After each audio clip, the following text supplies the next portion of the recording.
I'm holding up a Goodman defrost control board.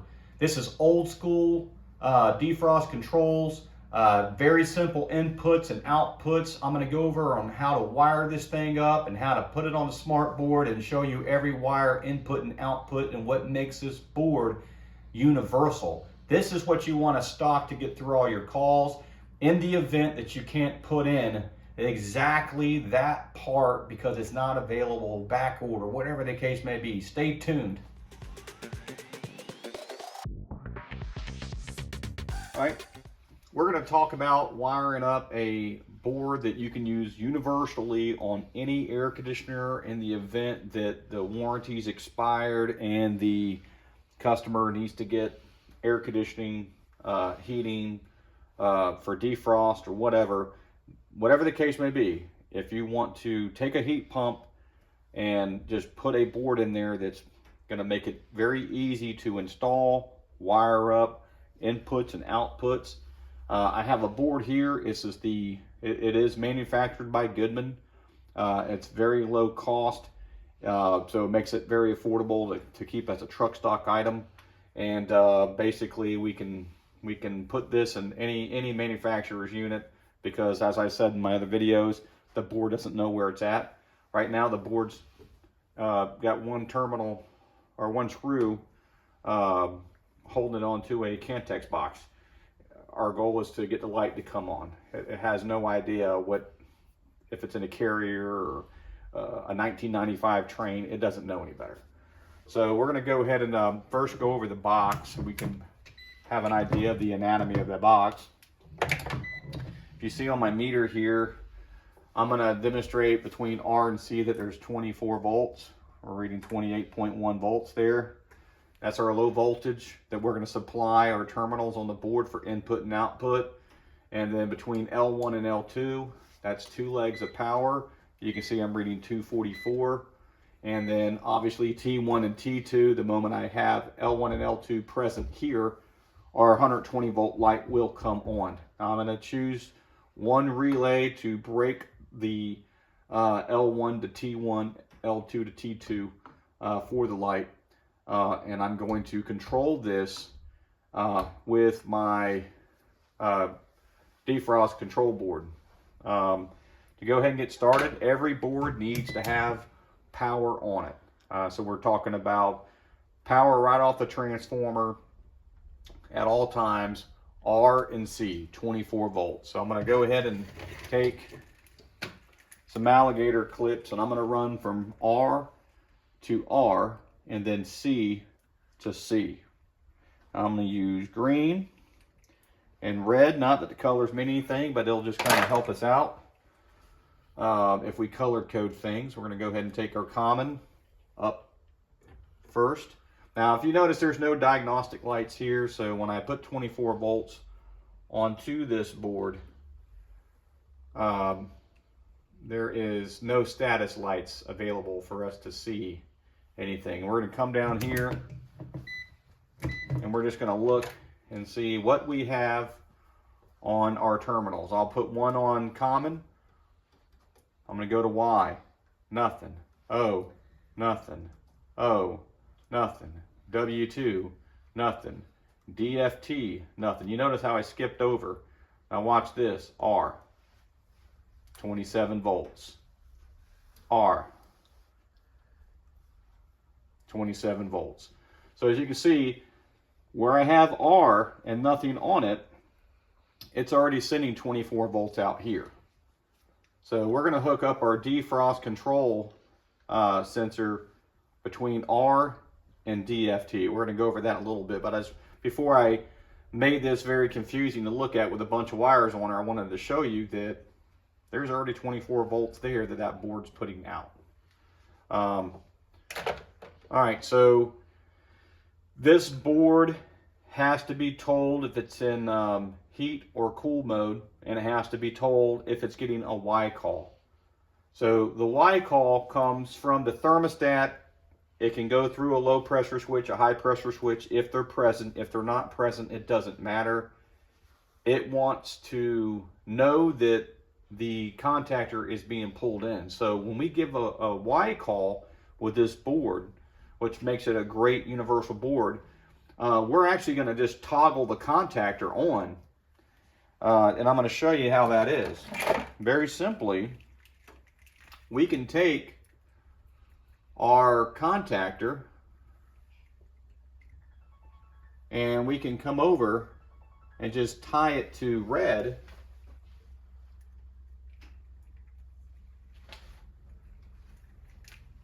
And then we're going to come back. I'm going to take the green here and we'll use this as a common. By the way, you can see that there is no more common spots. Not a big deal. I'm going to come up here, and the moment I put this on common, the contactor is going to pull in. You may hear it toggle a little bit. Okay, so you see the contactor is pulled in. This board does not know that that contactor is pulled in. That doesn't matter. I could have gone through a series of pressure switches, low and high, in between the Y call to that contactor. But we have to tell this board that we get a Y call, because the board does not send a Y call out. We have to tell the board that we are getting a Y call, and that's what we just did. So now this board is now keeping track of time, 30 minutes, 60 minutes, or 90 minutes sitting over here. This board knows that with what I've done, it is running in heat mode. I'm getting a Y call, so the contactor is pulled in for the compressor. I am not getting an O call. So I must be running in heat mode. And we have 30 minutes here, that if we leave this on here for 30 minutes, this thing will initiate a timed defrost. Now, I don't know if we're going to have 30 minutes to show you that, but I can show you how to test defrost and how wiring nothing else here, I can show you where I'm getting voltage. I'm going to go ahead and wire up L1 and L2 to our T1 and T2. I'm going to use red and black. I'll need 2 of each.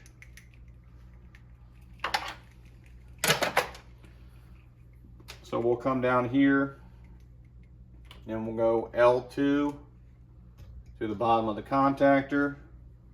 We'll come up here and we'll go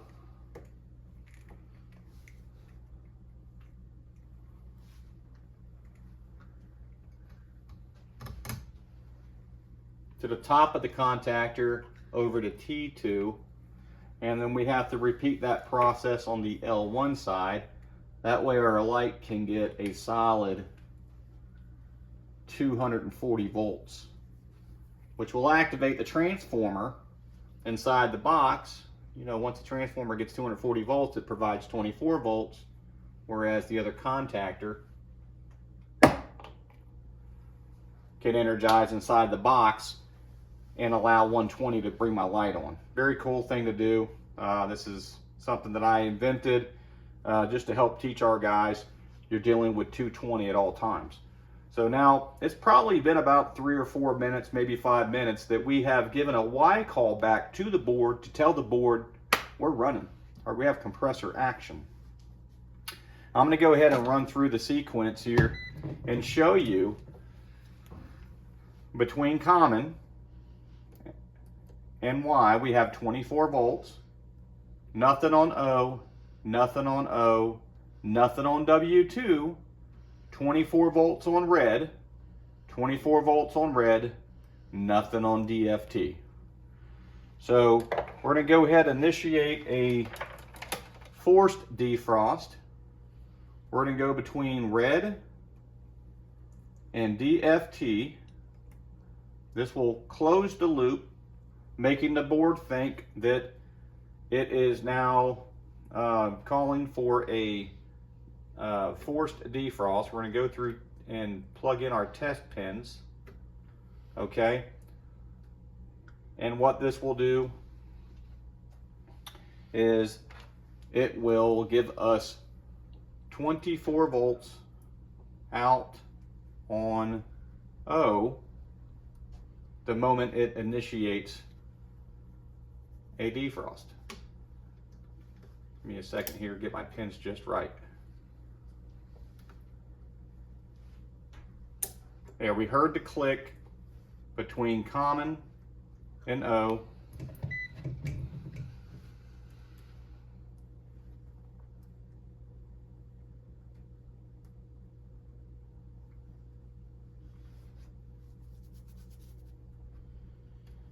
Let's go ahead and check our DF1 and our DF2. We're still closed. Let's do that again.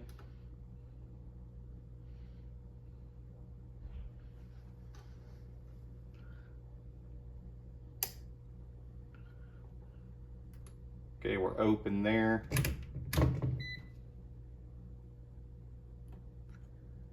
We're getting 24 volts on O. We're getting 24 volts on W2. And I'm gonna do this one more time, except I'm gonna hook this up to a couple of relays. I'm gonna hook the O up to a contactor, and I'm gonna hook the W2 up to a contactor, just to demonstrate that there is 24 volts there without having to trace this down with a meter.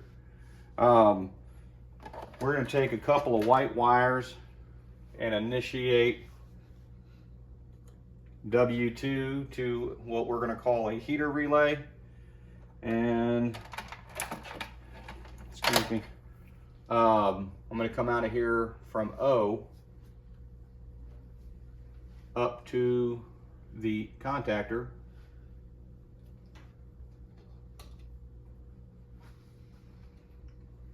Okay, and then we're going to need a couple of commons.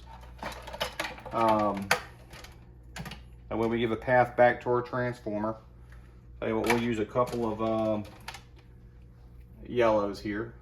I'm going to run yellow up to common from the transformer, and then I'm going to run yellow over to the reversing valve coil.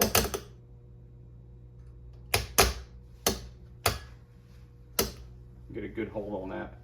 Yep. And so we're going to go ahead and repeat these steps again. Notice I pulled it out of defrost. I'm going to leave that hanging down. And what we have here is we have one contactor that is going to be used as our reversing valve coil.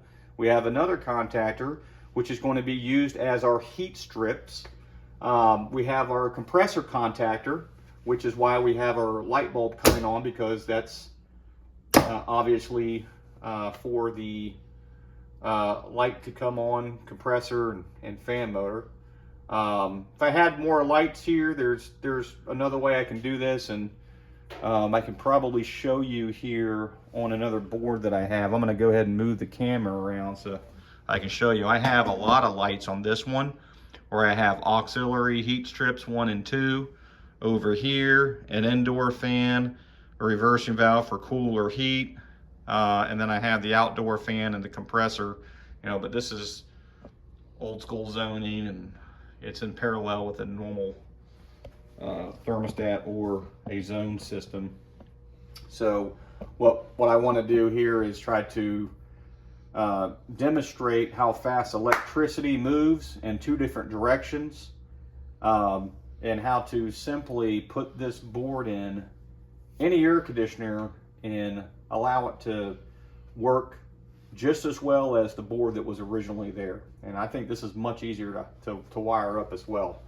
So all we have done is we have taken an input of 24 volts to the board, and we have taken a second input for Y to tell the board that the compressor is on. And with that, with no O as an input, you can see the O here, the third one over to from the far left. I chose to wire to that one. There's nothing there. So this board knows that it's in heat mode. And because it's already supplied 24 volts of electricity on R, the moment, we're going to leave that camera close by, the moment we close the DFT, And then we wind up coming over here and jump out our test pins. We'll hear a click.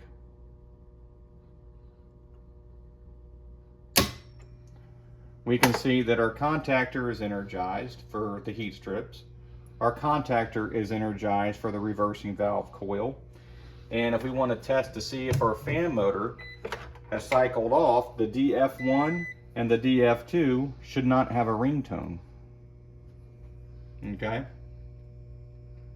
Now, I'm going to go ahead and put this on volts, and I'm just going to show you that between common and O we have 25 volts. Between common and W2 we have 25 volts.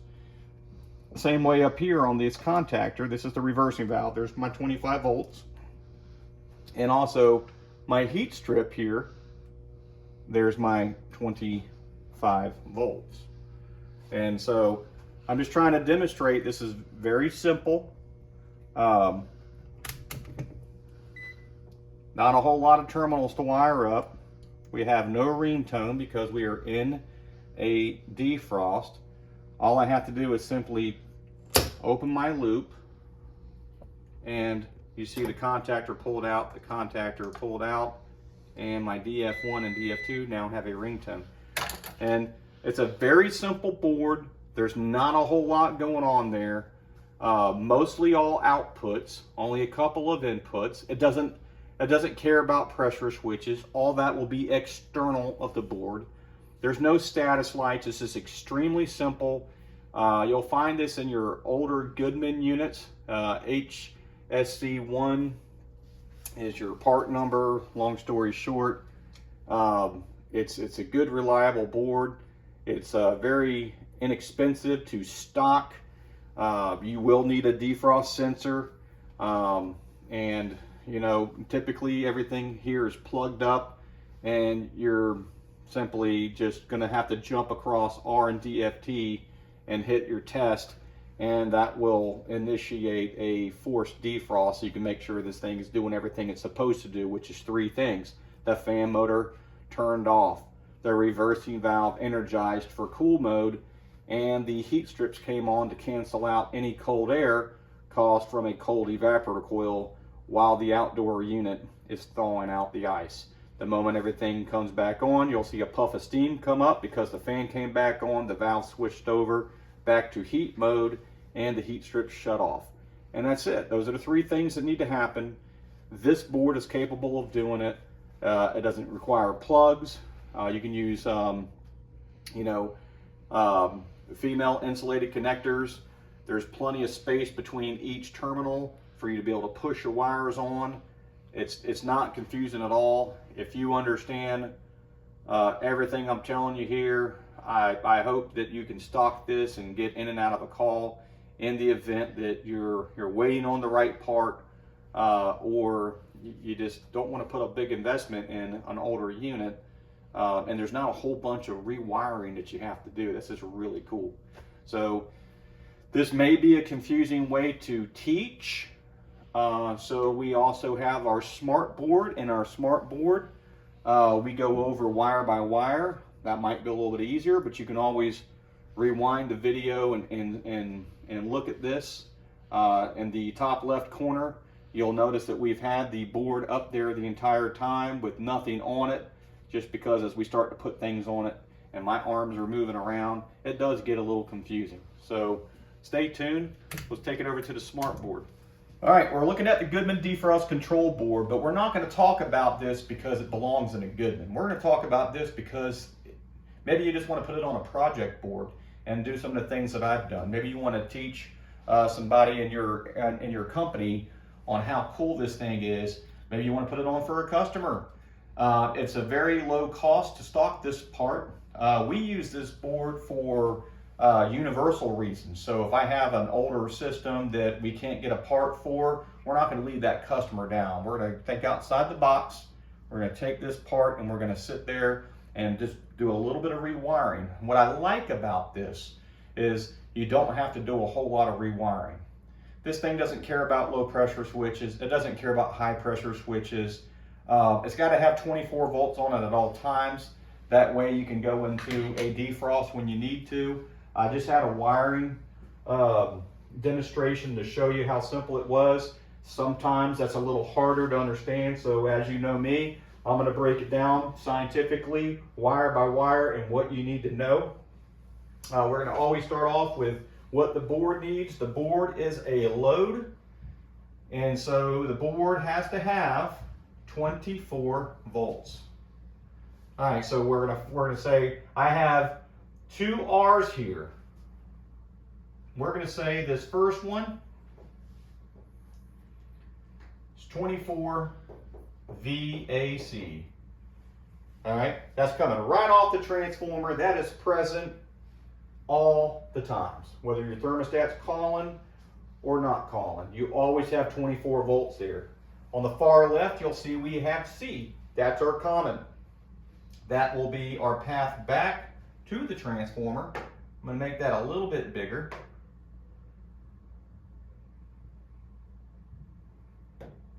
Let's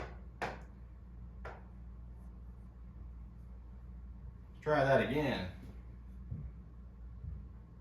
There we go. And that one down. And that one up. Path back to the transformer, and we're going to call that common. All right, we have Y, OO, W2, R, and DFT to talk about. All right, we're going to cover our test pins and the position they need to be in. We'll cover the DF1 and DF2, no big deal.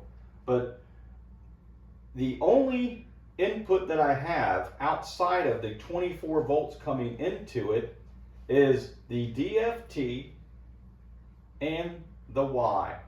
O is also an input, but O is also an output. So this board knows when it's in heat mode, and it knows when it's in cool mode, because the board at all times is searching for a Y call or an O call, so it can depict on the calculation of runtime to go into a timed defrost. So the Y here, it is a input. So we're going to go ahead and just take this step by step. This is a input, and this is the Y call from the T-stat. Let me do that a little bit better. This is the Y call from the thermostat. Now, if you notice, there's not another Y anywhere here, right? So how do we go from the thermostat to here without and not pulling a contactor? Okay, so let's think about that for a second. Maybe what we need to do is say that this is actually coming from the contactor. And we're also saying that this common over here has to be jumped up here to common.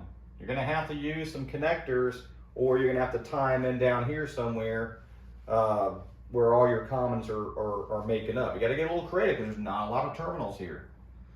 So it is a input.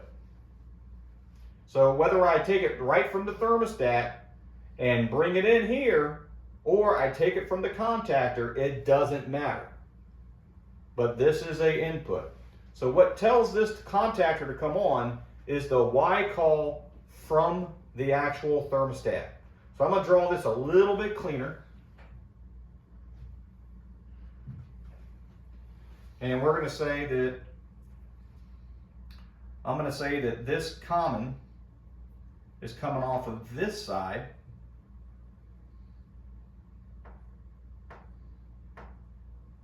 Okay. And that we're going to say that this Y call is coming from the thermostat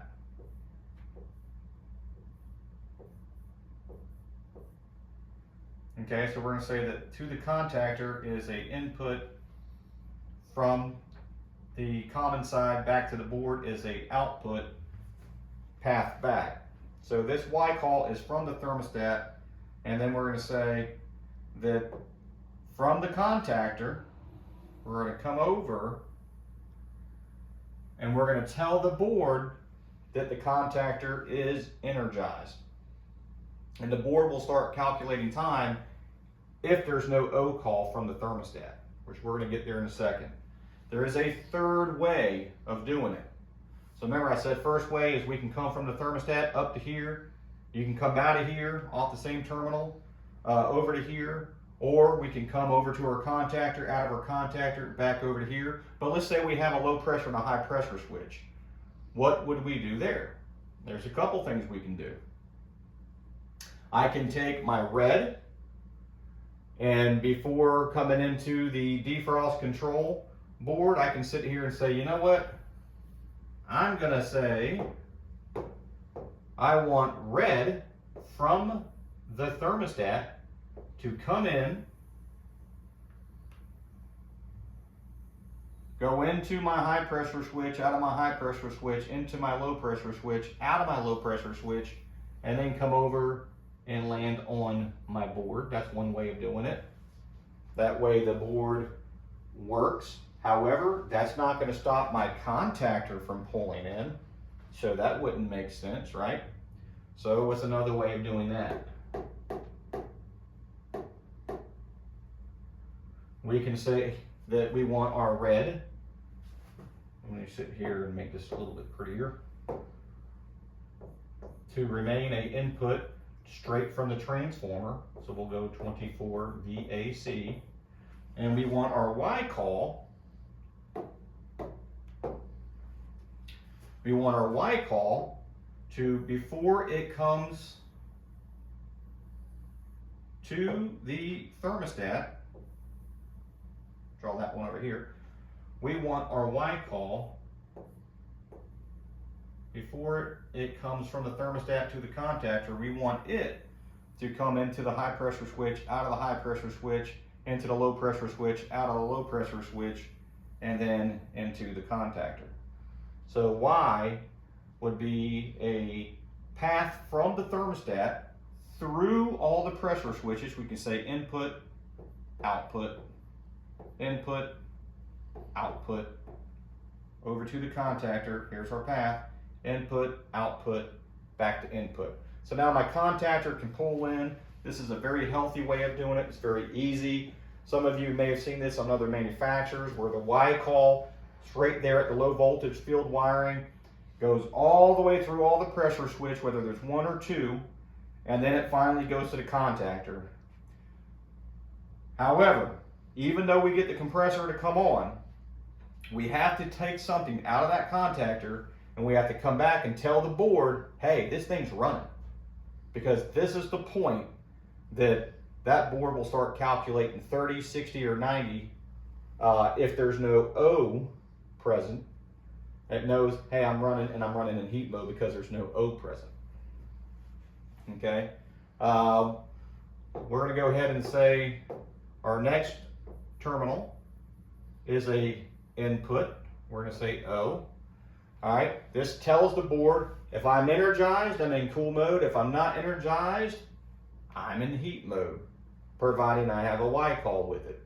Okay, so that makes the next O an output. So it's just a pass through. That's all it is.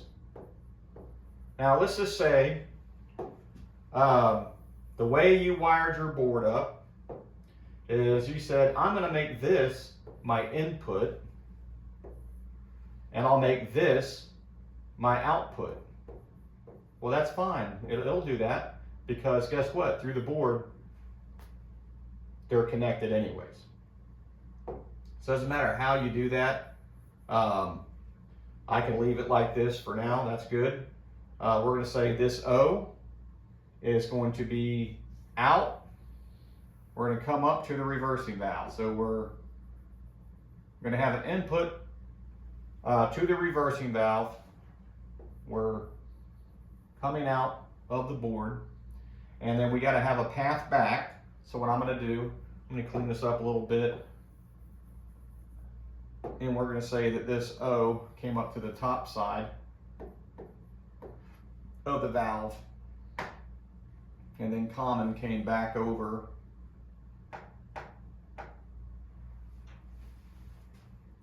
to the side of the contactor where I had the other common, okay?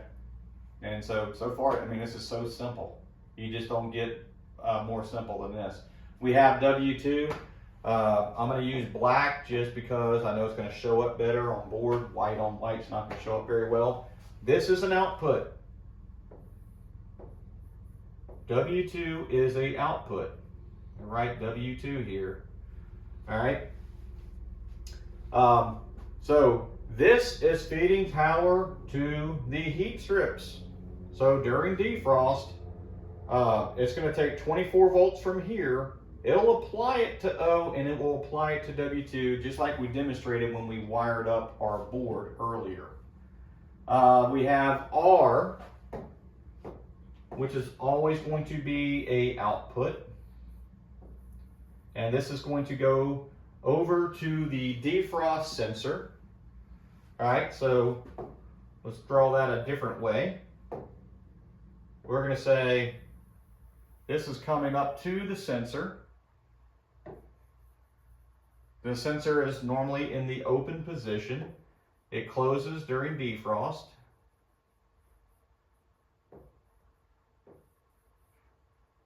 And then after that, it comes back to DFT, telling the board that it's closed, because if it's holding power on R and the switch is closed, then that 24 volts on this R terminal through that wire is now going to be on the other side and it will be present on DFT. This is why when we tested defrost, we had to put a jumper between R and DFT, and then we had to jump out the test pins in order to get the thing to initiate a defrost.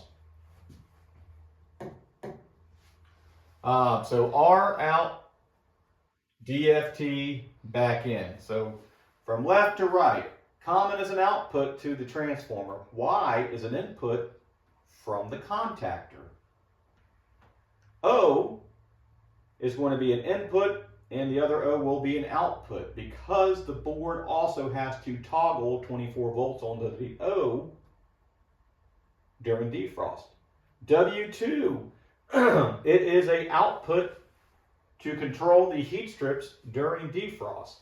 So the R that is present here is to power the O and the W2 when it's not present. R is also present as standby on the defrost sensor, and if the defrost sensor closes, it will provide power back to DFT and initiate a defrost. Finally, we have the two terminals over here on the relay, which is normally closed, and that's the DF1 and the DF2, and that's relating to the fan motor. So looking at that, one of these is power in, and it's going to be one leg of power. It can be L1 or L2 at 110 volts. Power in, and the other one's going to be power out. The same leg of power that's here will be present here. There's absolutely nothing else to this board which makes it very less complicated, easy to fit in. As you can see, the board's very small, so it's not large and rectangular and you know, not going to fit. It's going to fit pretty much anywhere. Very nice, and that makes it practically a universal board. Now, it's not going to say universal board when you go to buy this. You just have to understand that pretty much every single defrost control board is going to work the same. So theoretically, they're all universal, because they don't know whether they're installed in a certain manufacturer or if they're screwed to a piece of plywood running a light bulb. They don't know. Only person who knows anything, like I've always said, is the person standing in front of it, which is you. So we want to make sure that, you know, we can relate back to this board and say, you know what, it's going to fit. I can stock it very affordably. I can sell it as a retail number at a lower cost. If I need to get myself out of a jam, I can quickly put it in. Customer's up and running.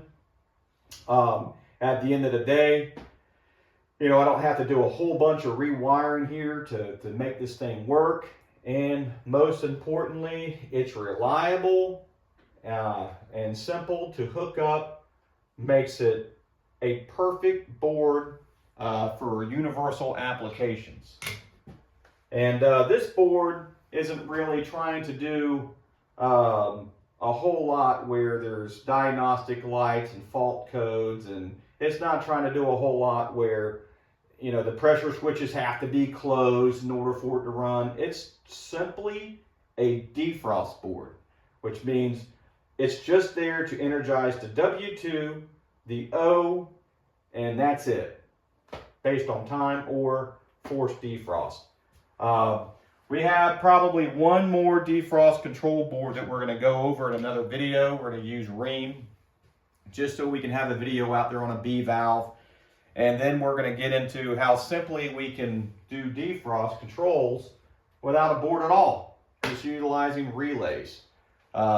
Just simple, technology, contactors, relays, single pole, double pole, double throws, and then we can start getting in more on other applications we can use relays. So stay tuned. We appreciate your support. These videos are always a refresher for our employees, but we want to help the entire industry out. I'm really passionate about this stuff.